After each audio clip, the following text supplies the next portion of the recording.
Another aspect that we will cover on this upcoming workshop, the 22nd and 23rd in Cambridge, is the aspect of this very deeply ingrained habit that we have, that to contribute to other people, we have to give them advice, education, orientation, to cheer them up, to give them new perspectives.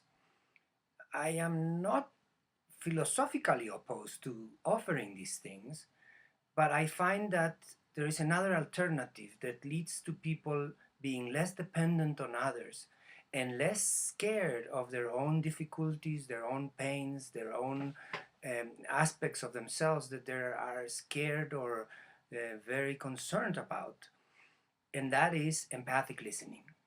Through deep empathic listening, we can offer people a type of presence in which people can, with that accompaniment, truly explore and understand those feelings and those aspects of themselves that they are not really wanting to look at. It's not like we're doing therapy to them, but if somebody comes and tells you something, oh, for example, a child comes back from school, my teacher is stupid, and then you say, oh, you either are in agreement with that or in disagreement with them. You say, yes, oh, well, teachers are like that, you just have to bear it, be patient. Or you say, well, you shouldn't be disrespectful, you have to understand that they have a hard job. Either of those two actually gets into staying at a level of judgment and counter judgment, whether it is the judgment that supports the judgment or a judgment against the person making the original one, the original judgment. There is another alternative. Oh, Dad, all teachers, my teacher is stupid. And then you pause for a moment, you go into a space that we call not knowing and not doing, which is the capacity to be present with great curiosity. And you try to guess. So I guess when you say that is, are you tired because teachers don't seem to understand what you have to say and what is interesting to you? And please take a picture of that young man or young woman's face, and it's going to be an amazing experience that you have something to say, you formulate it as a judgment, teachers are stupid, and suddenly somebody unearths or discovers or reveals the depth of human power that is expressing that judgment.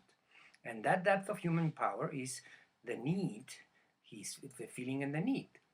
Are you feeling irritated and exhausted because you don't really see teachers understanding you and presenting topics and things that are relevant to you at this point of your life? So the need is you want to be in environments where people understand you and where the things that are explored are relevant to you. That's a need we all have. So we are going to try to explore this way of contributing to others.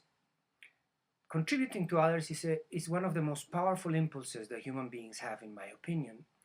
And what is tragic to me is that we have certain reflex ways of trying to contribute to others through advice, through education from outside or from above, through perspective, through moralization, and through criticism, those are automatic strategies that we have, habits.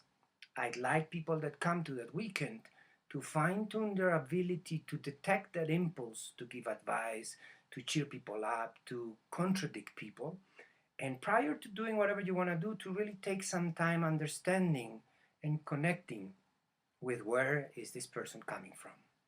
So it's exciting to me to have this time to explore that and to practice that and to see if we can have deep, respectful, empathic listening as part of our strategies to contribute to other people's well-being, to other people's well-being.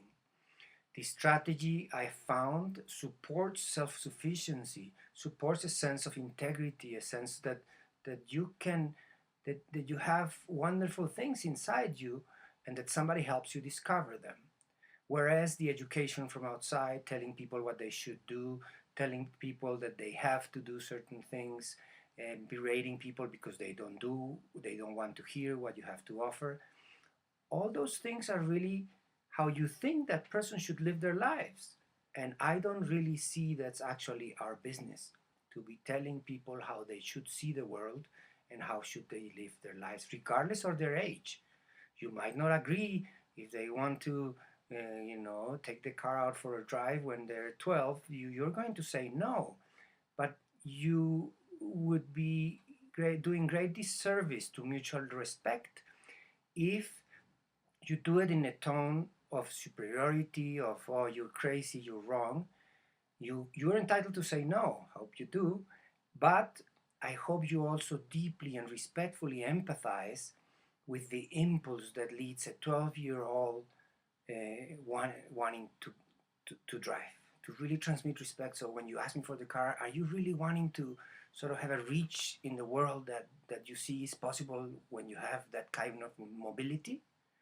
Just to understand them.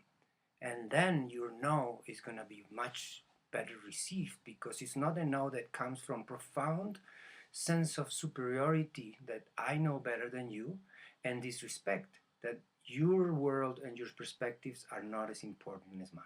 So I hope we have some space with whomever comes to those sessions in Cambridge, 22nd and 23rd of May, just in a couple of days, a couple of weeks from now. All right. See you then, and I hope this brought something that was useful to you.